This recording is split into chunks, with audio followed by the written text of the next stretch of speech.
There's an interesting story there, opinion piece rather, in the Irish Times this morning.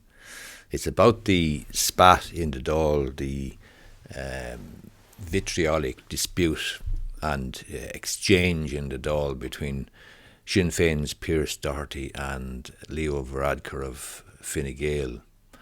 Stephen Collins is making the argument there that Varadkar's Dáil attack on Pearse Doherty was important and justified.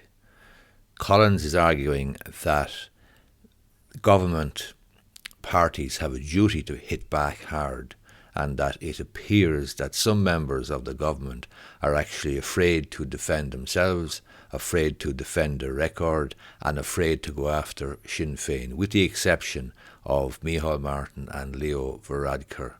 There has been some tut-tutting in the media. I heard the interview yesterday morning on the radio. I think Leo Varadkar was on with Claire Byrne. I'm not 100%, but she was putting a criticism to him. I'm not saying she shared the criticism, but she was putting the point to him that it was unseemly and so on. But basically Varadkar's position was that he was simply defending himself, and he was perfectly right and perfectly entitled to do that. And Stephen Collins in today's paper, 24th of June, in the Irish Times, is saying that Micheál Martin and Varadkar are perfectly entitled to do that, but too few of their cabinet colleagues and TDs have shown similar resolve or similar balls. Collins is arguing or putting forward the proposition that the future direction of Irish democracy will be on the line in the next election, and obviously the Sinn Féin juggernaut has left the station, as it were.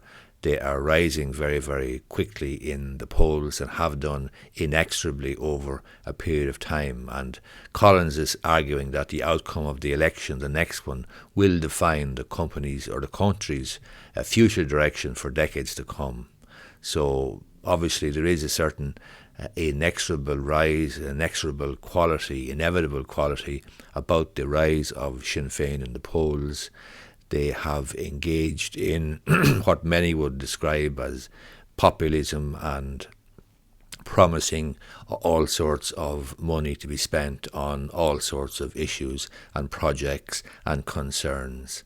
The Sinn Féin, or people, are ignoring the fact that the polls also show, however, that the three coalition parties combined still command the support of around half of the electorate, despite the succession of crises they've had to deal with.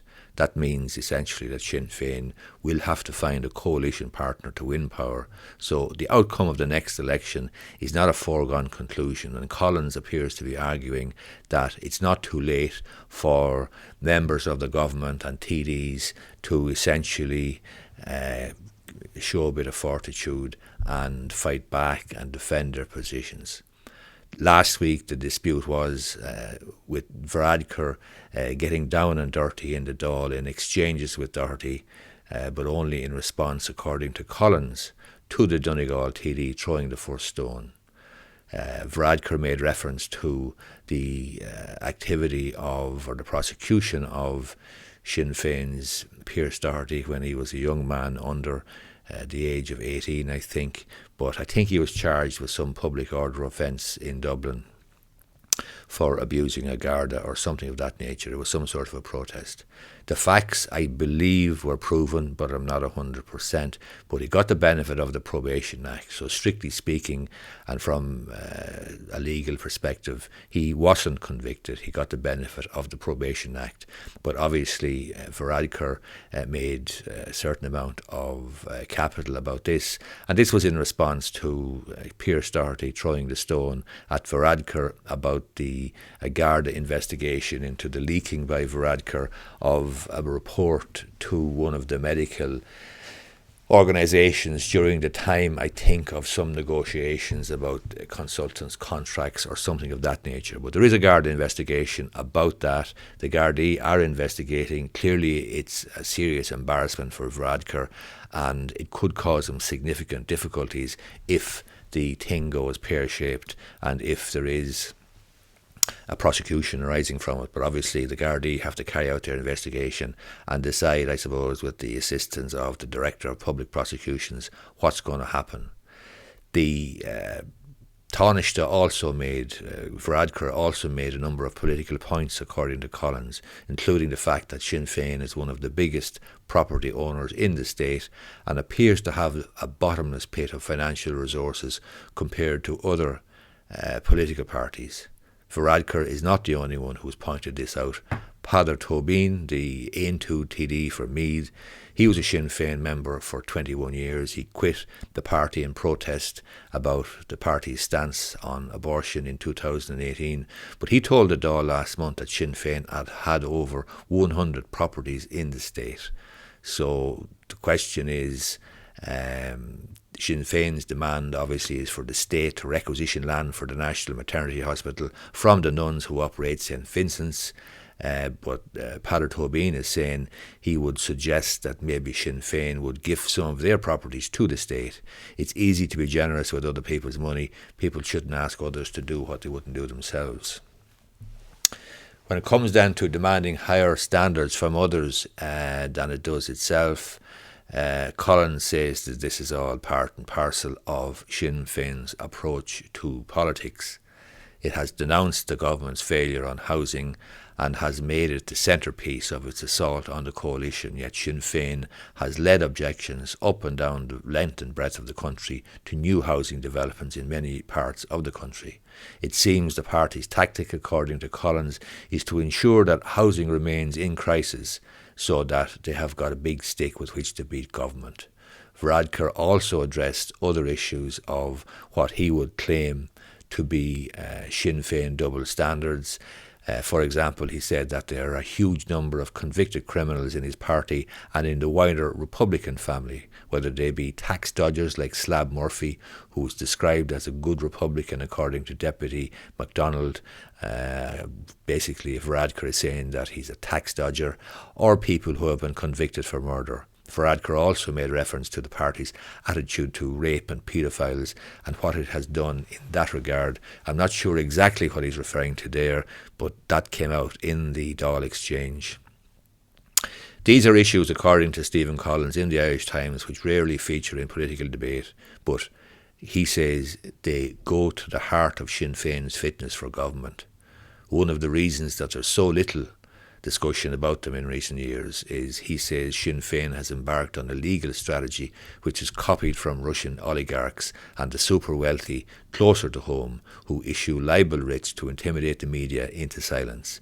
Mary Lou MacDonald recently launched an action for defamation against RTE, and it was the latest in a series of libel suits taken or threatened by Sinn Féin politicians. Some of these actions have resulted in substantial payouts, but more crucially, they've had a chilling impact on the media's ability and willingness to scrutinise the party. So that's an interesting observation by Stephen Collins. Back in 1990 or 1981, he observes that Danny Morrison famously proclaimed that the Republican movement would ultimately take power in Ireland with a ballot power in this hand and an Armalite in the other. And Collins is suggesting that the tactic has been modified to a ballot paper in one hand and a libel writ in the other. This is essentially why he is suggesting that Dáil privilege is vitally important, because it allows Varadkar and Micheál Martin and any other politician to raise serious concerns about Sinn Féin and trot out these arguments, these accusations, without fear of legal retaliation. And there can't be legal retaliation because TDs in the Dáil have absolute privilege. They can say essentially what they like. What they say outside the Dáil is a different matter. So if they published similar comments online, for example on Twitter or on blog posts or in YouTube videos or podcasts or anywhere else, interviews on RTE, they could leave themselves open, but certainly in the Dáil they have absolute privilege. But Collins is suggesting that this absolute privilege is useful in that regard, and basically he's suggesting that government ministers and TDs need to grow up here essentially and fight back, and that's why he's saying that Varadkar's Dáil attack on Pearse Doherty was important and justified. It's an interesting article. It's worth a read. I'd be interested to hear your view on this issue.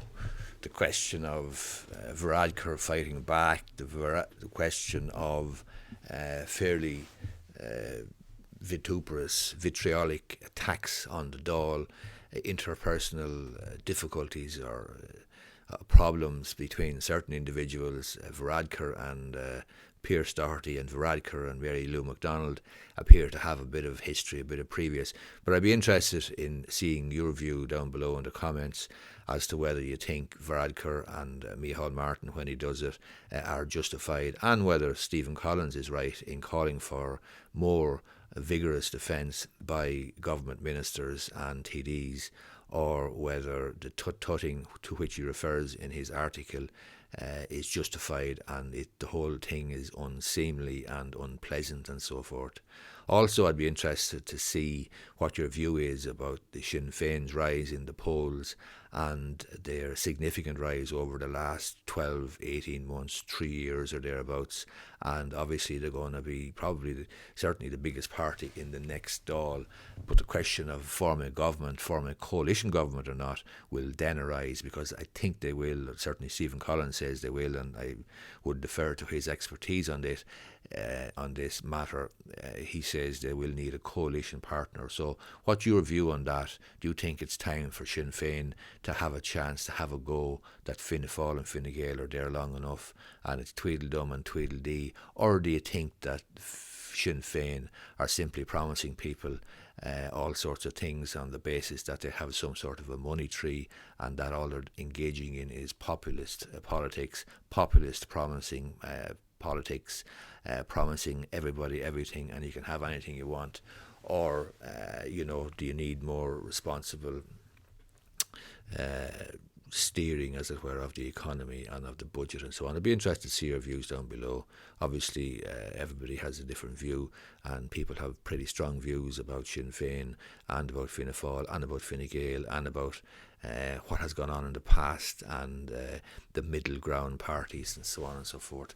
Anyway, be interested to hear your comments down below. Stick them in the box, and if you like this video and this style of video, I'd be